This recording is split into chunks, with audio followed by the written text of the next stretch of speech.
guys, hey, this is the video for 5A.2 if you were absent or if you just need to rewatch it. This is the video for you.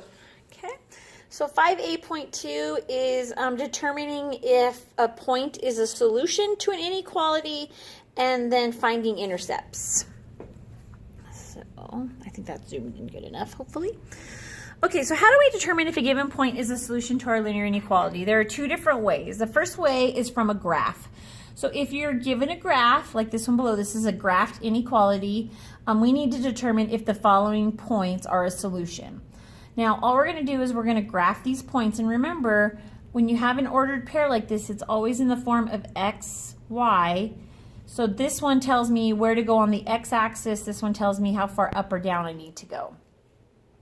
So this first one is -2, 2. So I'm going to go to the left 2 from the origin, and then I'm going to go up 2. So my point is going to be right here. Okay, and now I need to determine, is this point part of the solution? Now, as you can tell, part of this is shaded and part is not. Now remember, when we're graphing inequalities, we shade above or below depending on what it says. And so in this case, we shaded above the line. And because this point is inside the shaded area, this is a solution. So you would write yes. Okay. Now this one right here, 6, -4. I'm going to go to the right 6 and then down 4. So that's going to be right here. Now this one is outside of the shaded area. Because it's outside in this area that's not shaded, this is not a solution, or no. This last one is a little tricky. This one's 4, 2, so I'm going to go over 4 and up 2, and this one's going to fall right on that line.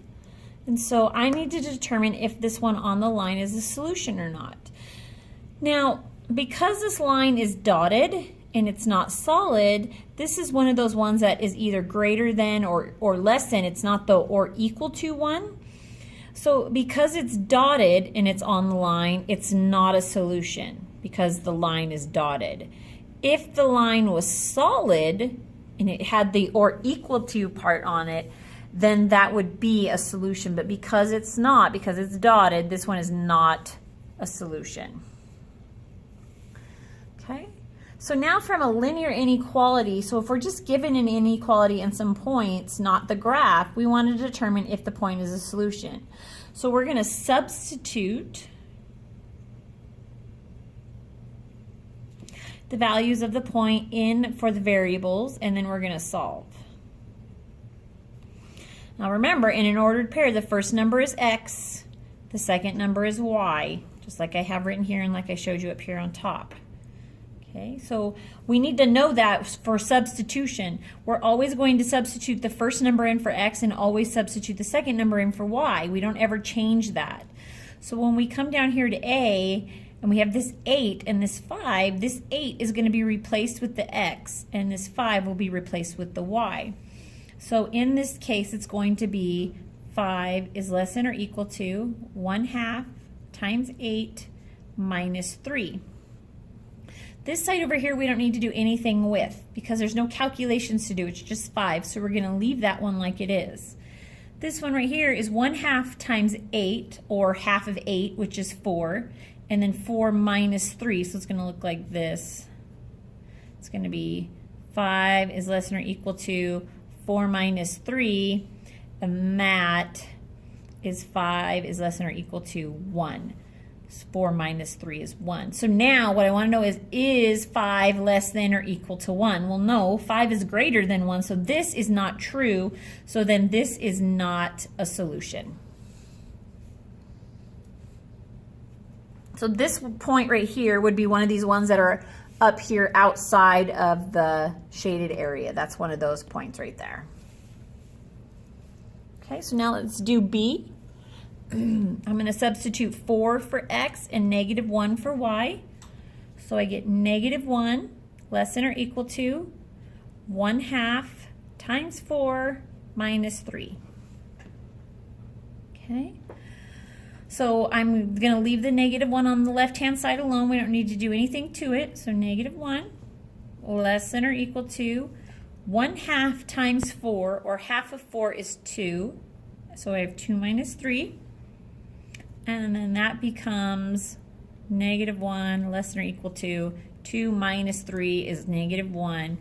Is -1 less than or equal to -1? Yes, this is true because -1 is equal to -1. So then, yes, this one is a solution. Okay, this one right here is one of those ones that falls on the line and the line is solid. I know that because it says or equal to here. All right, C. I'm going to replace y with -2 and x with 5. So I get -2 less than or equal to 1/2 times 5 minus 3. Okay. Again, this side I don't do anything to, so I leave -2. I want to know, is that less than or equal to? Half of 5, or 5 times 1/2, is 2.5, or 2.5, and then minus 3. 2.5 minus 3 is going to leave me with a -0.5 or -0.5, whichever you want to write. And I want to know, is -2 less than or equal to -5? Well, as we get into the negatives, it gets bigger and bigger, the number, but the value gets smaller and smaller. So -2 is less than -0.5. So then this one is also a solution, and this one would be one of those ones that falls in the shaded area somewhere. Okay. So now we're going to talk about finding intercepts. That's all about finding, determining if a point is a solution. So now let's talk about finding intercepts of a linear inequality. Just like finding solutions to a linear inequality from above, there are 2 ways to find the intercepts of a linear inequality. So the first is from a graph. So if you're lucky enough to be given a graph of the linear inequality, the intercepts should be very easy to determine. So the X-intercept is where the boundary line, remember this is the boundary line right here, this line that we draw, whether it's dotted or solid, it's the boundary line. So the X-intercept is where the boundary line crosses the X-axis. The X-axis is the one that runs right to left, so my X-intercept is this one right here. Okay, it's going to be written as an ordered pair. Always. And to write this one, we have to go to the left one, so that's a -1, and then we don't go up or down, so it's 0. So the X-intercept for this graph right here is -1, 0. Now I want you to make a note somewhere. Your X-intercept, your Y value will always be 0. That will never change. This will always be 0 when you're looking for your X-intercept. Okay. Your Y-intercept, so where the boundary line crosses, I don't know why there's such a big gap there. Why the boundary line crosses the Y-axis is your Y-intercept. That's this point right here. And it also is going to be written as an ordered pair.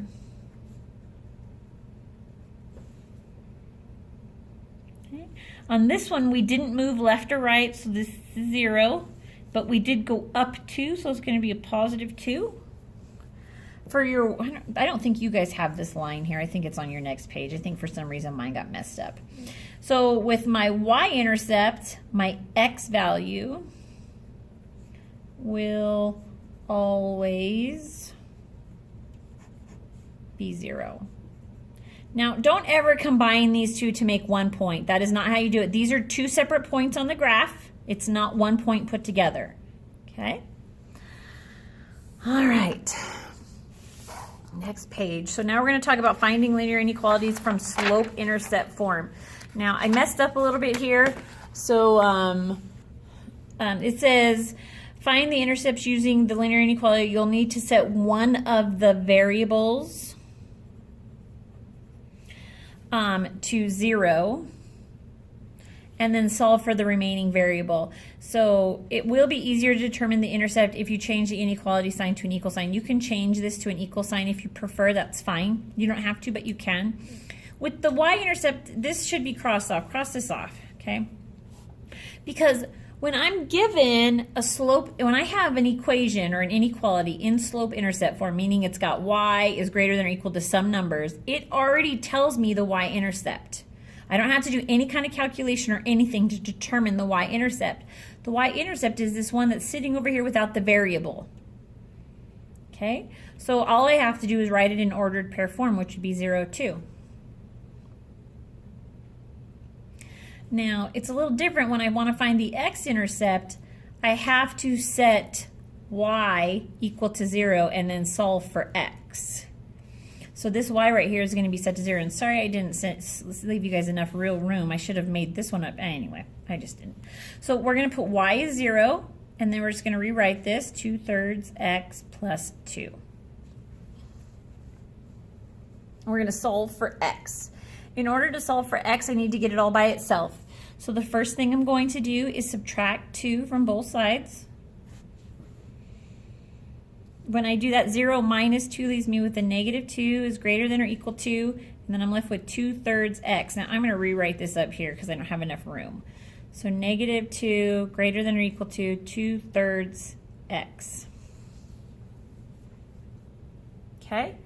Now to get rid of this 2/3 x, it's multiplying x by 2/3 right now. Now instead of dividing by 2/3, we actually are going to multiply both sides by 3/2. What we do is we flip the fraction and multiply it. So I'm going to squeeze that in here, 3/2 and 3/2. Okay? So here what I have is 3 times 2 is 6. 2 times 3 is 6.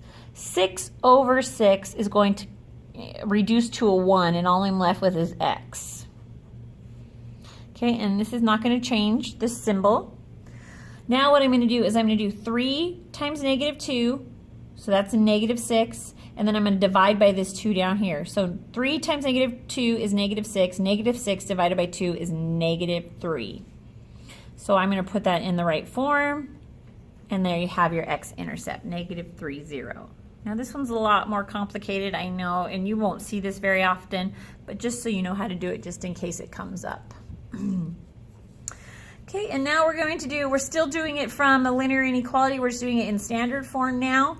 So with standard form, we're doing the same thing as above. We're going to set one of the variables equal to 0. But this is a lot easier because anytime I multiply something by 0, it becomes 0. And when I have 0 there, it doesn't change my inequality at all, so I can just drop it. So when I'm solving for my x-intercept, your y is going to equal 0. And when you're solving for your y-intercept, your x will equal 0. Okay? So I'm going to do x-intercept first. The first thing I'm going to do is set y equal to 0. So what I'm going to have here is negative 4 times 0. Well, like I said, anything times 0 is 0. So really, instead of doing all that work and writing it down, all we really have to do is just cover this up and watch what we're left with. We're left with 2x less than or equal to 16. So I'm going to write that. I'm going to write 2x less than or equal to 16. Okay? Now I'm going to solve for x and find my x-intercept. So I'm going to solve for x by dividing both sides by 2. Okay? When I do that, I get x is less than or equal to, and 16 divided by 2 is 8. So my x-intercept is 8, and it's written 8, 0. Now, when I solve for my y-intercept, I'm going to set x equal to 0. So 2 times 0 right here is 0, which means I can just get rid of that. So instead of writing it all out again, I'm just going to cover it up and rewrite what I'm left with. I'm left with negative 4y less than or equal to 16. Negative 4y less than or equal to 16. Okay?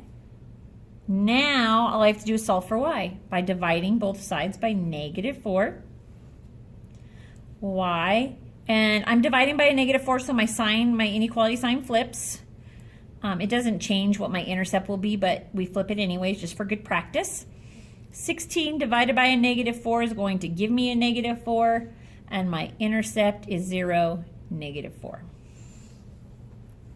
So this is one answer. This would have two answers, and this is an answer. Make sure you put parentheses around it.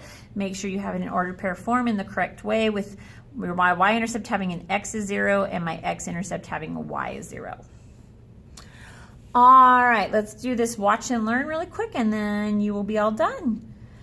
So we want to know, is the point -3, -2 a solution to this inequality? Remember, when we're trying to determine if a point is a solution, we're just going to substitute them in and solve and see.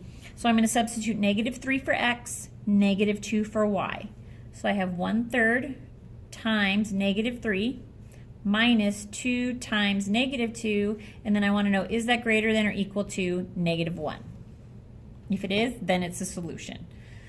So 1/3 times a -3, if I have 3/3, I have 1 whole, but because this is a negative, I have a -1 whole. -2 times -2 gives me a +4, and I want to still know, is that greater than or equal to -1? So -1 plus 4 gives me 3, and 3 is greater than -1, so this is yes. It is a solution. All right, this one right here says find the y-intercept for the following inequality. When I'm trying to find my y-intercept, right up here, we said that we put x equal to 0. So I'm just going to cover my x and rewrite what I have left. I have left -2y is greater than or equal to 6. Okay. So now all I'm going to do is divide both sides by a -2, which leaves me with y is less than or equal to 6 divided by -2 is -3. But don't leave it in this form because this is not correct. We need it in ordered pair form, so it should be 0, -3.